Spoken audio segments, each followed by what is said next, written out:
السلام عليكم ورحمة الله وبركاته إنا لله وإنا إليه راجعون سونن ودفت عرياتشن نملسالن مواشنن ودفت عرياتشن نملسالن وسو مندنو قدي عنديت يسوريا دراما سسرا ينبرو توانين زارين قدي بسراتين يوا اج تقلالش ونت لمناقر سبحانك يا ربي الله يولاتشو من عصبك تاك عداتشو سراتين እንግዲህ ምን ቀድሮባት ነው አስባችኋታል ልሰሩ ሂዳችሁ ኦር ካልሆነ ለምንድነው ቤቱን ለቃችሁ ማትወጡት ለምንድነው የሰውን ህይወት የምታጠፉት ማለት ነው ገባችሁ እቺ ሰትዮ እንግዲህ ከመሞቷ በፊት ኢንተርቪው ሆኖላት ተናግራለች ላሰማችሁና አረበኛውን ከዛ በአማርኛ ነው ነግራችኋለሁ هدى الشعراوي توفت على عمر 87 سنة إذا بعد ما عرفتوها هدى هي ممثلة سورية وانشهرت بدورة بباب الحارة كان دورة أم زكي مش هون المشكلة إنه البنت اللي بتشتغل عندها بالبيت هي اللي تسببت بوفاتها لحد هلأ ما حدا عارف شيء بس البنت اللي بتشتغل عندها هربانة يعني ما عم بيلاقوها كتير مصدومة باب الحارة هو من أجمل المسلسلات السورية عندي وما كنت متوقعة هيك خبر يعني خصوصا إنه هي الشغالات اللي عم يشتغلوا عندي عم يسببوا لي مرض العصبي والله ليه؟ لانه لا حافظين عاداتنا ولا تقاليدنا وفي منهم باردات كثير باردين كثير ايه بعدين ما بعرف يعني يلي بدهم اياه بيسمعوه يلي بدهم اياه ما بيسمعوه هلا انا مثلا عندي وحده تصوري الي 8 اشهر تاري بتحكي عربي مثلي ومثلك وما كشفتها ليه ما بعرف على طول عم تحكي معي انجليزي وبحكي معها انجليزي شو جنسيتها؟ جنسيتها من غانا على طول من غانا بس سألتها أنا سؤال قلت لها قبل ما تشتغلي عندي بالإنجليزي طبعا وين كنتي عم تشتغلي؟ شوفي شو لفظتها قالت لي بمدرسة بالعربي قالت لي بمدرسة مو بالمدرسة قالت لي كنت أشتغل بمدرسة إنا لله وإنا إليه راجعون الله يرحمش الله جنة الفردوس يوفقش يا رب العالمين يا حي يا قيوم يا رحمن الله جنة الفردوس يوفقش جن موت لهولاتشنم አይቀርም موت حق ነው በምን ሞተሽ አጀሏ ስለጠራት ነው ገባችሁ ግን እኔ በጣም ከገረመኝ ነገር እቺ ሰራተኛዋ እንደው ምን አንቀለቀለሽ ምን አለ ብትወጪ በቃ ደሞዝ አልከፍላት ብላ ነው እየተባለ ነው ደሞዝ አልከፍላት ካለች ለምን አልወጣችም ግዴታኮ ከዛ መስራት አይጠበቅብንም አንድ ሰው ደሞዝ ካልሰጠን የሆነ በቃ በእጃችን መሰረፍ አይጠበቅብንም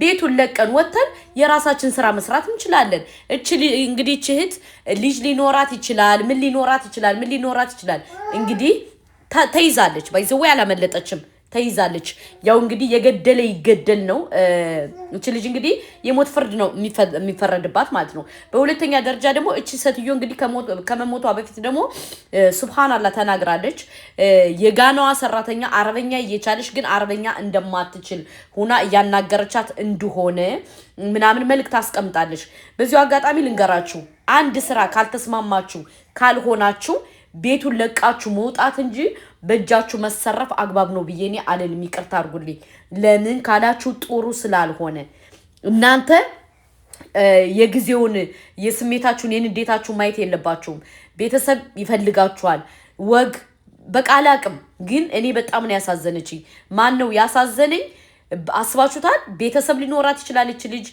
ልጅ ሊኖራት ይችላል እንግዲህ በራሷ ጊዜ በራሷ ስተት እንግዲህ የሰው ገላ ምን እንደሚወሰንባት አላሁ አለም የሞተችውንም አላህ ጀነተል ፈርዶስ ይወፍቃት እንደሚያናዷት እንደዚሁም ደግሞ አረበኛ እየቻሉ አረበኛ እንደማይችሉ እንደሚያዋሯት ከመሞቷ በፊት ኢንተርቪው አድርጋ ተናግራ ነበር አላህ ይዘንላት አላህ ጀነተል ፈርዶስ ይወፍቃት እህቶቼ ግን ይውላችሁ ልንገራችሁ ከምሬ ነው የምነግራችሁ ወላሂ እንደዚህ አይነት ነገር መጥፎ ስራ ከምትሰሩ በቃ ውጡ ደሞዝ ካልከፈሏችሁ ዝምላችሁ መውጣት እንጂ እንደዚህ መገዳደል ጥሩ አይደለም እቺ ልጅ አሁን እንግዲህ ምን እንደሚያርጓት ምን እንደምትሆን አላሁ አለም አላመለጠችም ሲጀመር ተይዛለች አላመለጠችም አምልጣ የምትሉት በአረበኛ የምትሰሩት ተይዛለች ለምን አንድ ሰው የሆነ ወንጀል ሰርቶ የትም ማምለጥ አይችልም ይሄ ያለንበት ዘመን ከባድ ዘመን ነው። ስለዚህ ተይዛለች።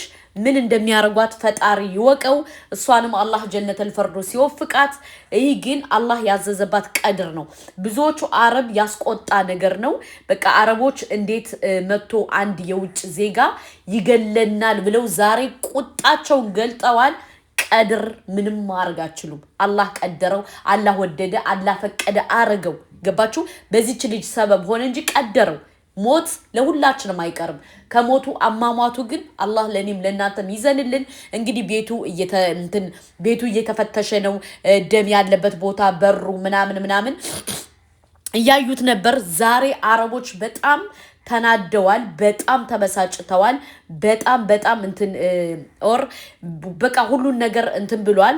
ስለዚህ ይሄ ነገር ደግሞ እህት ወንድሞቼ ለሌሎቹም ትምህርት እንዲሆን እንደዚህ አይነት ተሰሩፍ አታድርጉ። እህቴ እንግዲህ ደሞዝ ባትከፍላት ምን አለ ዝም ብላ ብትወጣ? ገባችሁ? ዝም ብላ ወጣ በውጭና ብትከሳት እኮ ትችላለሽ። ግን አስባችኋል? ሴትዮዋ እንደምትንቃት እንደምትላት ምን እንደምታረጋት ሳትሞት በፊት ኢንተርቪው ላይ ተናግራለች። ሱብሃንአላህ። እና አላቅም በጣም ነው ያሳዘነችኝ። አስባችኋል? በሰው ተገላችሁ ስትሞቱ ደግሞ ስሜቱ ከባድ ነው። አላህ ይዘንላት፣ አላህ ጀነተል ፈርዶስ ይወፍቃት። እያናደዱኝ እያበሳጩኝ ምናምን ብላ ስለዚህ ስለገዳይዋ ከኢንተርቪው ላይ ተናግራለች። ሴትዮዋም ደግሞ እንግዲህ አላህ ስለቀደረባት እንጂ ልጅቱን ማባረር እኮ ትችላለች። ግን ያው ስለቀደረባት ቀድር ስለማይቀር በቃ በዚች ልጅ ነው መጥፊያሽ ስለተባለሽ በዚች ልጅ ጠፋች ማለት ነውና አረቦች ዛሬ በጣም አስቆጥቷቸዋል። በተለይ ሶሪያዎች በጣም ተናደዋል። እንዴት ብለው እንግዲህ ቁጣቸውን እየገለጡ ነው። እሷም አላመለጠችም፣ ተይዛለች። ብዙዎቹ በጣም ተናደዋል፣ ተበሳጭተዋል። እንዴት ሰራተኛ መጥቶ ይገለናል እያሉ ቁጣቸውን እየገለጡ ነው። ግን ቀደረዋ። እናንተ ምን ታረጋላችሁ? ሲቀድረው እኮ እኛም ቢሆን እኮ እንደዚህ ነው የምንሞተው። ትን ብለን እንሞት የለ እንዴ? ግን ምን አለ መሰላችሁ የሚለው በቃ እች ሴትዮ ኦልሬዲ ታውቋታል። ገባችሁ? የተናገረችው ኢንተርቪው ላይ አትሰማኝም፣ በጣም አታከብረኝም፣ በጣም እንደዚህ ናት ብላ በአረበኛ ገልጻለሽ። እች ሴትዮ ግን ብትፈልግ ኑሮ ማባረር ትችል ነበር። አልፈልግሽም ውጭልኝ ማለት መብቷ ነው፣ ማንም አይከለክላትም። ግን ስለቀደረው ነው። እና አንዳንዴ በቀዷና በቀድር እኔም እናንተ ማመን አለብን። አላህ ጀነተል ፈርዶስ ይወፍቃት። አላህ ያ ረብል ዓለሚን አንቢያዎች ያድርጋት። ሞት ለማንም አይቀርም እህቶቼ ወንድሞቼ። እና ምንድነው ማድረግ ያለብን እኛ ወደ ፈጣሪያችን ሁሌም ሱብሃነክ ማለት አለብን። እስቲግፋር ማብዛት አለብን። ለሰው ተንኮል ክፋት ማሰብ የለብንም። ምክንያቱም ሞት ለሁላችንም አይቀርም። እቺ ልጅም እንግዲህ ደግሞ ስለገደለሽ ግዴታ አትልም። እኛ ሙስሊሞች በቁርአን ነው የምንመራው። በቁርአን ይፈረድባታል። ወደደችም ጠላችም ምናለችም። ምክንያቱም የሰው ገላ ማምለጥ የለም። ጀለሴ ገላ ልታመልጥ ነበረ፣ ግን ጉርቧን ተይዛለች። እና ይሄን ነው የምላችሁ። በዚሁ አጋጣሚ ልንገራችሁ፣ አንዲት መዳም ደሞዝ አልከፍላችሁ ካለሽ መውጣት ነው ያለባችሁ። እኔ ግብጽ እየሰራው አንዲት የሆነች መዳም ልክ እንደዚህ 4 ወር ደሞዝ አልሰጥም ብላይ ማለት ነው። ተጣልተን ብዙ መጨረሻ ላይ ፖሊስ አምጥቼ ነው ገንዘቤን ተሰጥቼ ሄድኩት ማለት ነው። እና ወረቀት ነበር እንደዛ ስላችሁ ወረቀት አለ ህጋዊ ነኝ። ገባችሁ?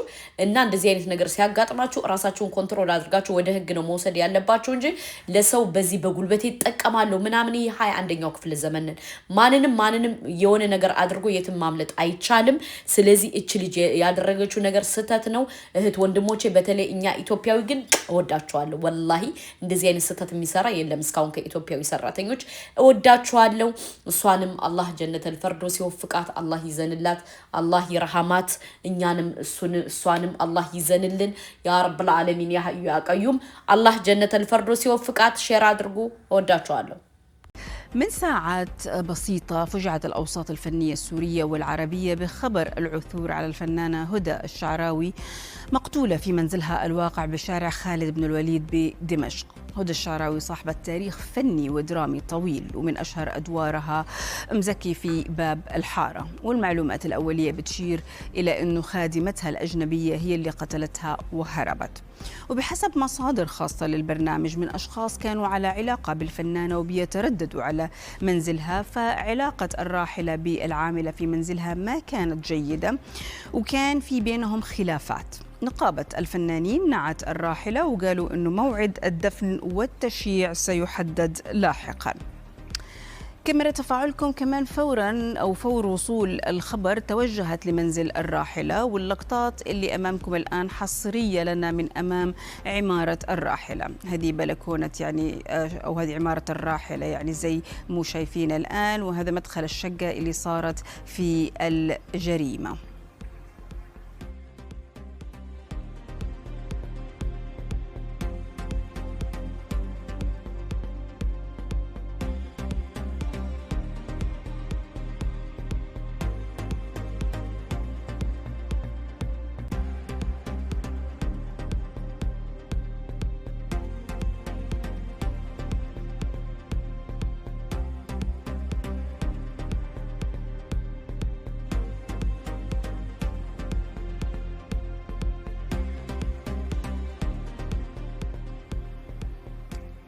خلال تواجدنا هناك كمان تحدثنا لجيران الراحلة هدى الشعراوي واللي رووا لنا مشاهداتهم وكيف عرفوا بالجريمة.